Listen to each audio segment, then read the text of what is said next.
Hi guys, welcome to With the Bentleys channel. Hi. Who's this? I'm Ricky. I'm Daniel. Great to see you. We are a couple, by the way, and we're going to talk about your romances. Yeah. Your romances at work. Before that, please like and subscribe. Listen to what she said. She's my wife. Going to be in trouble.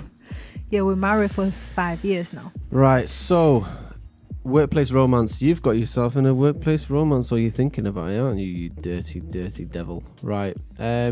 These things happen. Let's deal with the real world, okay? This is the real world here, okay? What if it's little kids watching our channel? You little kids at work. I think that's slavery, apparently. So let's move on and let's talk about workplace romances. It happens all the time, and you know what? If your partner is going to cheat on you, more than likely it's going to be at work. Yeah. Now, big issue. So what are you going to do? You're suspicious of your partner. You think they're spending a bit too much time at work. At overtime, you know. Message at night. They finish at 5 o'clock and they're not home till 11 because they're at work. Are they really working and getting paid overtime? I'd want to see that overtime sheet right about now, yeah? Because if they say they're doing all the overtime, I want to see those hours racking up and getting paid for it, okay? So me and Ricky, by the way, work together. Let's just be clear about that. And more often than not, most relationship infidelity is done in the workplace. It's not done at the gym and it's not done in the park. It's done at work because you spend time. I mean, you don't meet the person in the park. You usually meet them at work. That's what I'm trying to say. Right, okay. Yeah. Well, I don't know where your mind's at. But yeah, you usually meet this person at work because you can spend loads of time with them. You work with them every day. They're part of your team and you've got to see them and you get chatting and you like each other a bit. Lunchtime, go out, have a lunch together. One thing goes to the next and they're comfortable and they end up cheating on their partner. Big thing. Happens all the time. People's standards over the years seem to be lowering, you know, as society progresses. So what are you going to do? What are you going to do? What are you going to do? What are they going to do? You're in a big pickle, aren't you, my friend? A big pickle. Right. Why? So pickle. Well, yeah, because you got to consider everyone has to work, right? Yeah. You all need to work unless you know you're not in the circumstances where you can. Yeah. So you have to earn your money. You have to go to work. Invariably, you're going to meet somebody of the opposite gender. Now, you can only ever. I mean, you can't even trust yourself a lot of the time.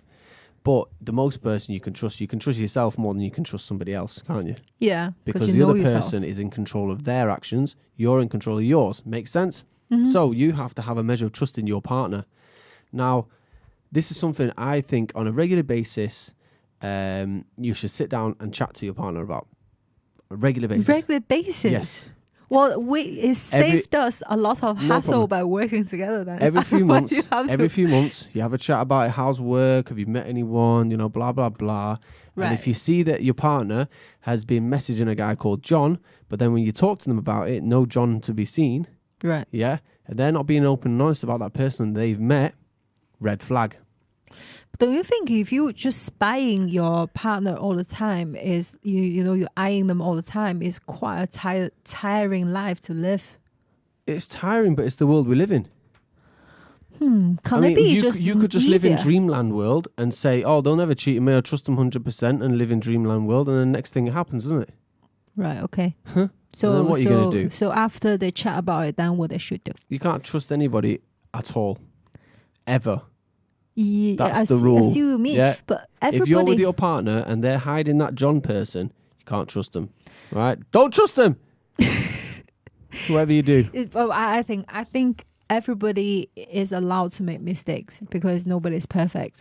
So when they do, I would suggest that you should be very open and honest about it. Open and honest. If you have developed a feeling for somebody else, just say, oh yeah, I probably quite like him or I quite like her. And if you still want to be with your partner, you still tend to be, intended to be loyal to them. Might just have like a very open talk about the situation you're in. You shut it down immediately. If you've got any desires to somebody else who's not your partner, you shut it down immediately.